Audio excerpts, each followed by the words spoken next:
uzagira iherezo nk'iry'abakiranutsi, ntuzapfire mu magutiya y'abagore, ntuzapfire mu mapantaro y'abagabo, ntuzapfire ku mafaranga atari ayawe, ntuzapfire mu busambanyi, ntuzapfire mu bujura. Imana izaguhe gutabaruka utaguye ku rugamba. Haleluya. Akagera aho ajya atayoboje, kuko nta nubwo aba yemerewe kuyoboza. Hari n'ibyo wayoboza bikagukoraho. Nk'ubu koko tuvugishije ukuri, hagize umunyamahanga uza akaza ayoboza kwa Kagame, kwa perezida wacu, ngo ndashaka mu ndangire mu Kiyovu. Baba data we, vuga ngo hahita hashya. Waba uhayoboza uhabaza iki? Noneho uwo musirikare rero nawe bamuha mapu, igishushanyo cy'aho agiye, kugira ngo agereyo atayoboje kandi atanahabuze. Ndabashuhuje mu izina rya Yesu, mwese abakunzi b'ikiganiro cyitwa umusirikare wa Kristo. Tugeze kuri episode ya 19. Twagiye tuganira ibintu bitandukanye, twagiye twibanda ku bintu byinshi kandi bitandukanye mu gisirikare.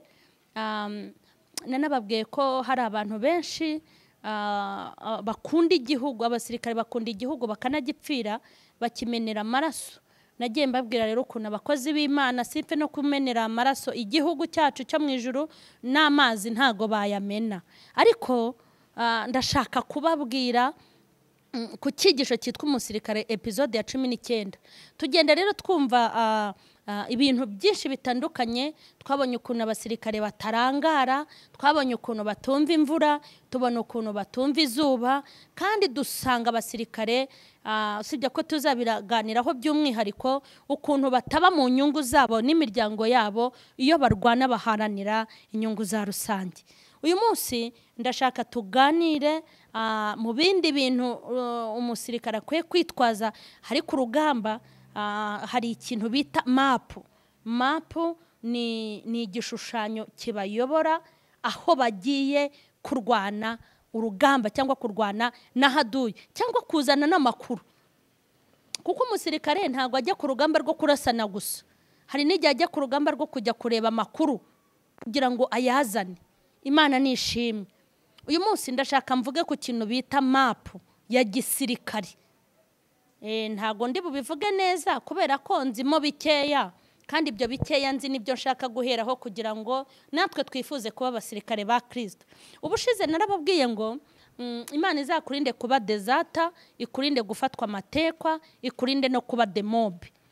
Imana izakurinde gupfura umusivili, izaguhe nunataha uzagira iherezo nk'iry'abakiranutsi, ntuzapfire mu magutiya y'abagore, ntuzapfire mu mapantaro y'abagabo, ntuzapfire ku mafaranga atari ayawe, ntuzapfire mu busambanyi, ntuzapfire mu bujura. Imana izaguhe gutabaruka utaguye ku rugamba. Haleluya.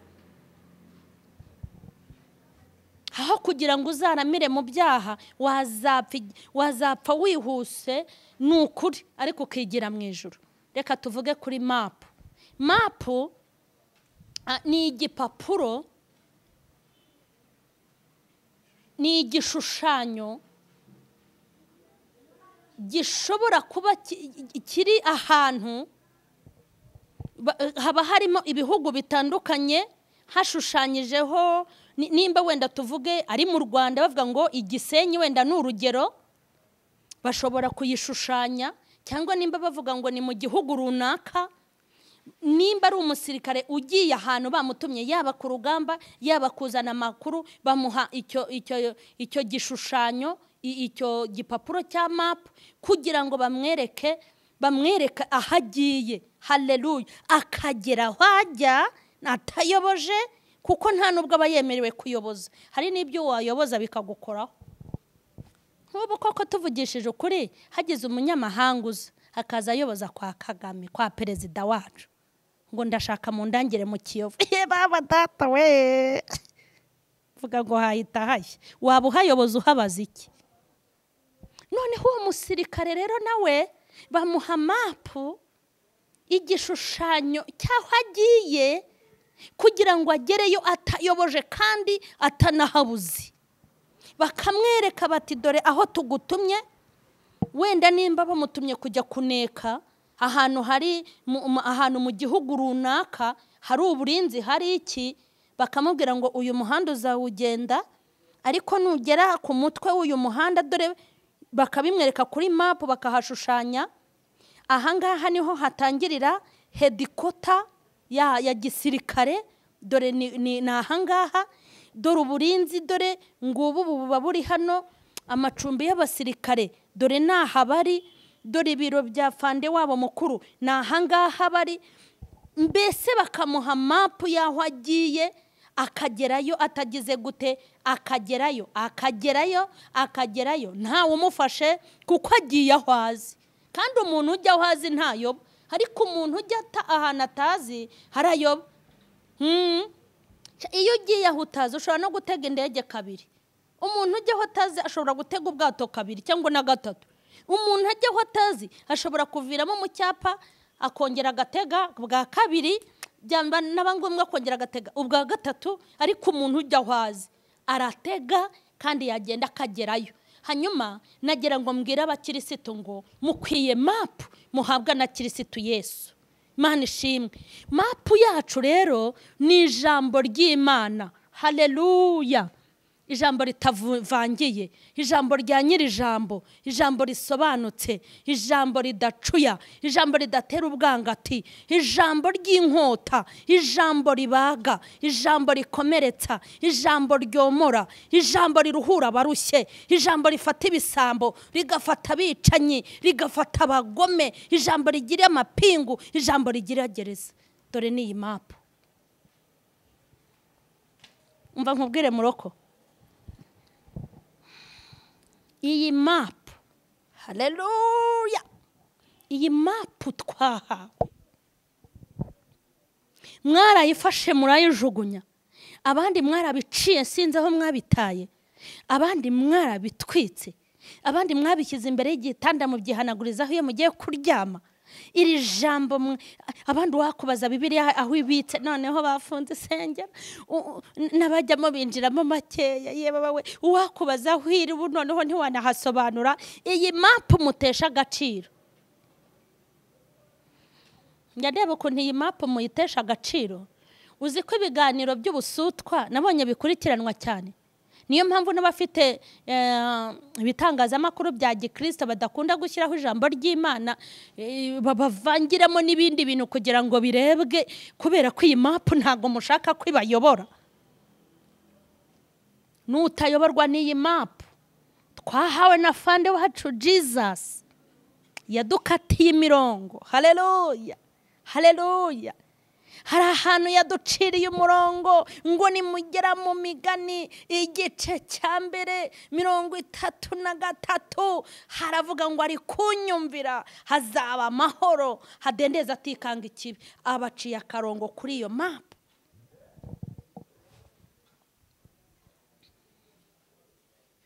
Nutayoborwa na mapu ya fande Jesus, uzayoborwa n'ibindi kuko nabyo birahari, kandi nibikuyobora bizakuroha.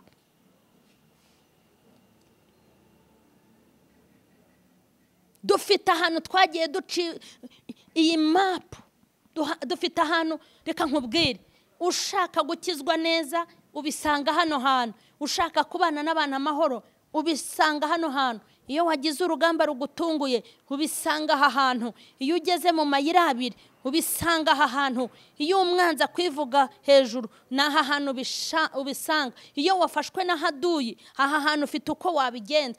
Iyi ni mapu izayobora umukirisitu, naho nta muvugabutumwa mwaba muri kumwe, naho pasiteri atahaboneka. Iyi mapu twahawe Bibiliya izakujyana ikugeze mu bwami. Ikimbabaza nuko mwazijugunye.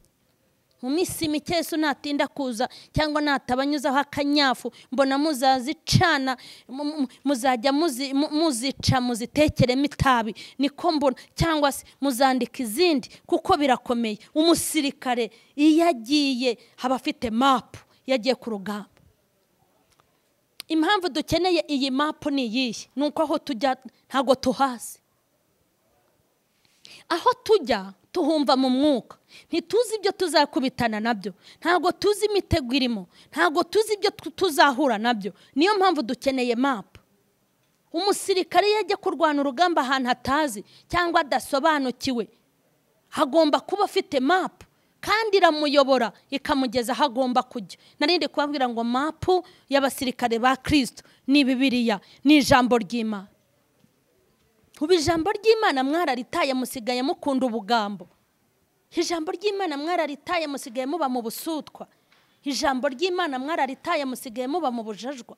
Ariko dore mapu y'abagenzi bajya mu ijuru, dore mapu y'abakristo ni ijambo ry'Imana. Iri jambo nurita uzatakara.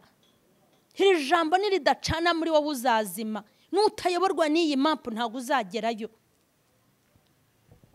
Abantu bose bazagwa bave mu byizerwa, abantu bagwa bakava mu byizerwa, ariko iyi Bibiliya ntabwo igigwa. Abantu bazacuya batakaza umwimerere wabo, ariko iyi Bibiliya ntabwo igitakaza umwimerere. Abantu bazasaza bibagirane, ariko ijambo ry'Imana ntabwo rijya risaza.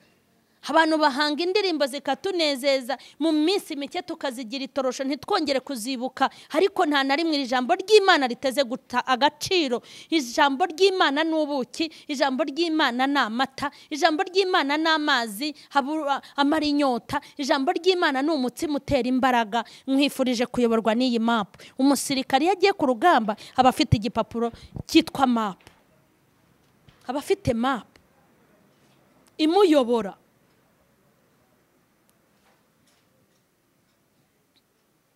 Uri kuyoborwa n'iki? Uti ndi kuyoborwa n'abahanuzi.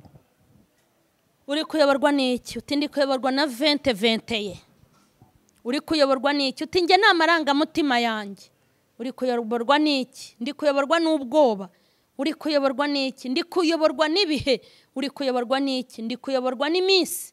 Mwataye mapu y'ijambo ry'Imana. Tugiye gusenga. Uzagwa ruhago, uzagwa mu nzira, haduya azakwivugana, hari ingiga bazagutega, pazahasuka amazi unyerere. Tugiye gusenga. Mana nziza ndagushimye, ijambo ryawe ni ryiza, ni umutsima utera imbaraga, ryujuje ubuziranenge, rirakomeza, rireza, rirambika. Ndagushimye kubwira ijambo ryawe. Uratubwiye ngo turi kugenda imbokoboko kuko nta mapu dufite.